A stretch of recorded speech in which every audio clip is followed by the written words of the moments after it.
Speaker sir,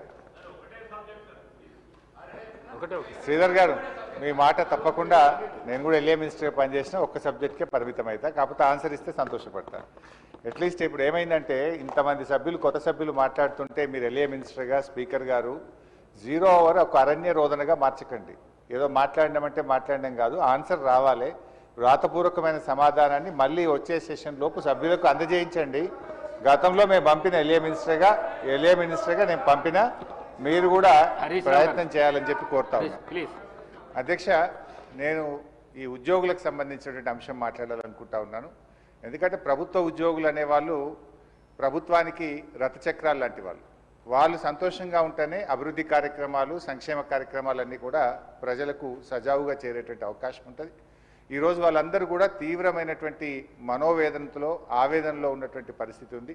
ముఖ్యంగా దేశంలో ఎక్కడ లేని విధంగా ఈరోజు రాష్ట్ర ప్రభుత్వ ఉద్యోగులకు 6 DAలు పెండింగ్లో ఉన్నటువంటి పరిస్థితి. అదేవిధంగా PRC అధ్యక్ష, ఈ ప్రభుత్వం వచ్చి 2 సంవత్సరాలైనా ఇంతవరకు PRC ఇయ్యలేదు. ఉద్యోగులందరూ కూడా కోరుతా ఉన్నారు వెంటనే PRC విడుదల చేయాలని. గతంలో కేసీఆర్ గారు 43-39% PRCని మా ప్రభుత్వం ఇచ్చింది అధ్యక్ష. అదేవిధంగా ఉద్యోగులకు ఎంప్లాయీస్ హెల్త్ ఇన్సూరెన్స్ స్కీమ్ ఆ రోజు మేము జీవో కూడా ఇచ్చాం.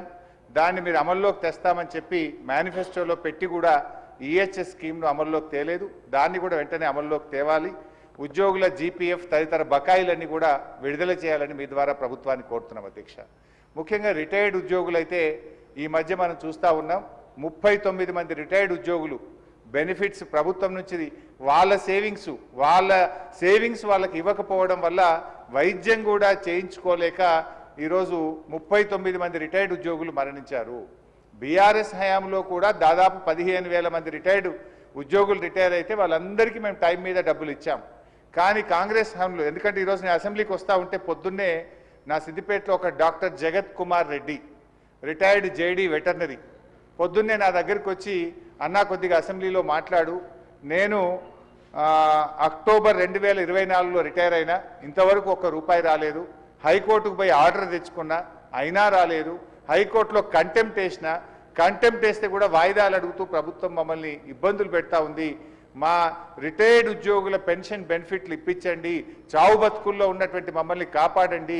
30-35 ఏళ్ళు ప్రభుత్వానికి సేవ చేసినటువంటి రిటైర్డ్ ఉద్యోగులను ఈ రకంగా వేధించడం ప్రభుత్వానికి తగదు, దయచేసి ప్రభుత్వం దృష్టికి తీసుకుపోండి అని చెప్పి పొద్దున్నే నా ఇంటికి 7 గంటలకే వచ్చి కూర్చున్నాడు సార్. నేను బయటకు వచ్చేసరికి ఏంది ఇంత పొద్దున్న వచ్చినామంటే ఇట్లా ఉందన్న, ఆరోగ్యం బాగాలేదని చెప్పమంటే బట్టి గారికి చెప్తా తప్పకుండా ఈరోజు నేను మాటించి వచ్చి ఈరోజు చెప్తా ఉన్నాను అధ్యక్ష. అదేవిధంగా అధ్యక్ష, CPS ఉద్యోగులను OPSగా మారుస్తామని ఆ రోజు కాంగ్రెస్ పార్టీ ఎన్నికల్లో హామీ ఇచ్చింది.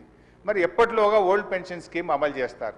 మరి ఈలోపు గత 2 సంవత్సరాల నుంచి CPS కింద రాష్ట్ర ప్రభుత్వం కట్టాల్సిన కాంట్రిబ్యూషన్ డబ్బులను కూడా మీరు కట్టకుండా దాన్ని దారి మళ్లిస్తూ ఉన్నారు.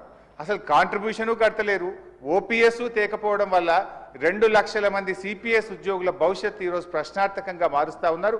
దయచేసి CPS కాంట్రిబ్యూషన్ కట్టండి, OPS విధానాన్ని ఇచ్చిన మాటకు కట్టుబడి తక్షణమే అమల్లోకి తేవాలని చెప్పి మీ ద్వారా కోరుతున్నాం అధ్యక్ష.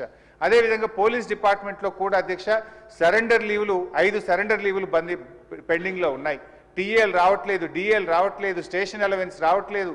మొన్న ఒక జూబ్లీ హిల్స్ ఎలక్షన్ ఉంటే యూసఫ్ గూడ బటాలియన్ మాత్రం సరెండర్ లీవులు TA DL ఇచ్చిండ్రు. రాష్ట్రంలో 1,00,000 మంది పోలీసులకు సరెండర్ లీవులు TAలు DAలు రాక ఇబ్బందులు పడతా ఉన్నారు. దయచేసి పోలీసులను కూడా ఆదుకోవాలని, గతంలో నేను ఫైనాన్స్ మినిస్టర్గా ఉన్నప్పుడు ఎప్పటికప్పుడు సరెండర్ లీవులు TA DAలు ఇచ్చాం. ఈ ప్రభుత్వం వచ్చిన 2 సంవత్సరాల నుంచి పెండింగ్లో ఉన్నాయి కనుక వాటిని విడుదల చేయండి.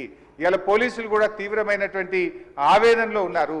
పోలీసులకు ఉండే ఆరోగ్య భద్రత స్కీమ్ కూడా బంద్ చేసిండ్రు. మీరు ₹1,00,000కే పరిమితం చేసిండ్రు. పోలీస్ కానిస్టేబుల్ చాలా ఇబ్బంది పడతా ఉన్నారు.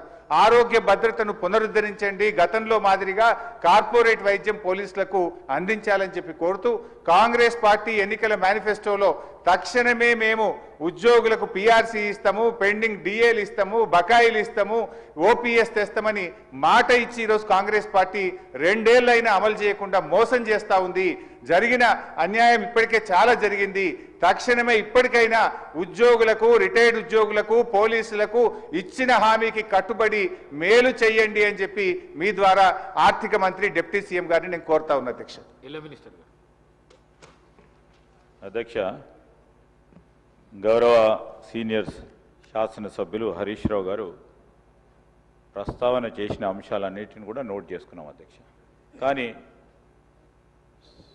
సభ దృష్టికి కొన్ని విషయాలు ఈరోజు హరీష్ రావు గారు వారి పార్టీకి సంబంధించి ఉద్యోగస్తుల గురించి వారి సంక్షేమం గురించి మాట్లాడుతున్నారంటే ఏ విధంగా ఉందంటే దయ్యాలు వేదాలు వలికినట్టు ఉంది అధ్యక్ష.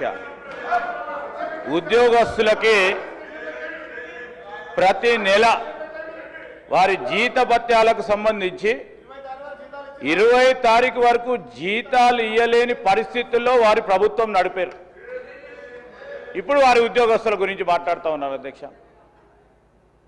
ఏదేమైనప్పటికీ ఉద్యోగస్తులకు సంబంధించిన సంక్షేమం, వారికి రావాల్సిన జీపీఎఫ్ కానీ, రిటైర్ అయిన పబ్లిక్ సర్వెంట్స్ సంబంధించిన అంశం విషయంలో ఒక సిస్టమ్ని ఏర్పాటు చేసుకొని వారికి ఏ విధమైన ఇబ్బంది రాకుండా అన్ని విధమైన చర్యలు తీసుకుంటామని గౌరవ సభ్యులకు తెలియజేస్తున్నాను.